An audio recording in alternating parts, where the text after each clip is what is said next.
හරි. දැන් මේ මෙන්න මේකේ තියෙන ඒවා ගැන කතා කරන්න යන්නේ. මේ ප්‍රෝග්‍රෑම් කියලා කියන්නේ කෝඩ් කරන කට්ටිය ප්‍රෝග්‍රෑම් එකේ නම අපි නම වෙනස් කරන්න යන්නේ. ඔයගොල්ලෝ කැමති ඔයගොල්ලෝ කරන ප්‍රෝග්‍රෑම් එකට නමක් දෙන්න පුළුවන් සේව් කරනකොටත් අර ගන්නකොටත්. ඒ නිසා ඒක වෙනස් කරන්න යන්න එපා. දැනට ප්‍රෝග්‍රෑම් 1 කියලා මෙයා.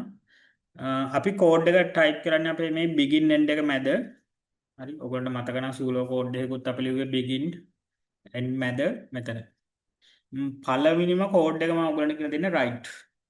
write කියලා කියන්නේ මේ පැස්කල් වලදී මොකක් හරි අවුට්පුට් එකක් ගන්න අපි භාවිතා කරන කේස් මේ කීවර්ඩ් එක. හරි. ඒ කියන්නේ ඔයගොල්ලෝ ෆ්ලෝ chart ඇඳලා තිනවා ටිකක් විතර ඒකේ අවුට්පුට් කියන එක බලා ගන්න අපි පාවිච්චි කරන්නේ write කියන වචනේ. මොන මම පළවෙනි ප්‍රෝග්‍රෑම් එක ලියනවා write.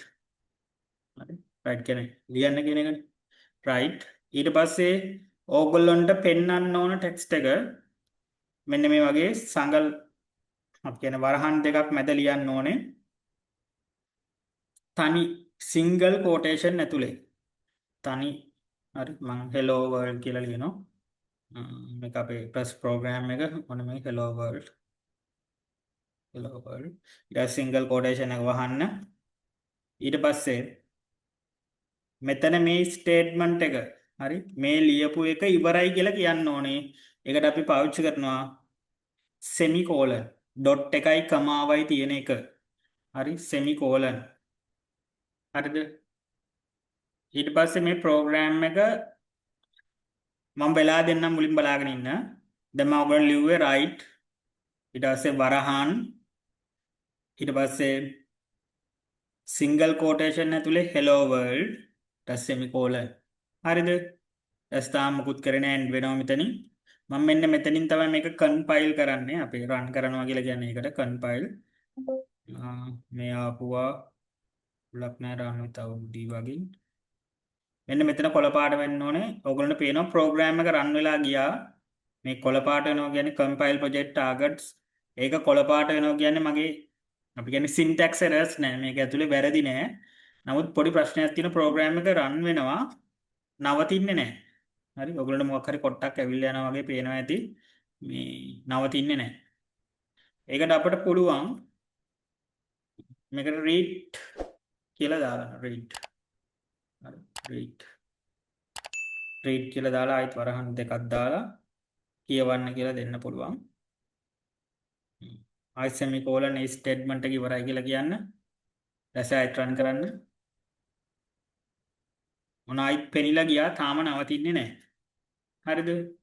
ඔයගොල්ලන්ට මම write read විතරයි කියලා දුන්නේ. ප්‍රෝග්‍රෑම් එක මේ දෙකෙන් නවත්ත ගන්න බෑ අපේ ස්ක්‍රීන් එකේ. පෙනිලා යනවා අපිට අවුට්පුට් එක බලා ගන්න බැරි තරම් වේගයෙන් මේ දෙක රන් වෙනවා. හරි? ඔයගොල්ලන්ට මේක නවත්ත ගන්න ඕන නම් මේ read ln බවට පත් කරන්න. දැන් මම මේ ප්‍රෝග්‍රෑම් එක රන් කරනවා. ඔයගොල්ලන්ට පේනවා දැන් මෙන්න මේ අවුට්පුට් එක මට පේනවා. හරිනේ hello world. hello world. මගේ ප්‍රස් ප්‍රෝග්‍රෑම් එකේ hello world. මේ තියෙන අවුට්පුට් එක මේ තියෙන්නේ කෝඩ් එක. ඔයගොල්ලන්ට පේනවා මෙන්න මේ read වලයි read ln වලයි වෙනස හොඳින් වටහා ගන්න. read හරි write හරි ලිව්වොත් එයා නවතින්නේ නැහැ.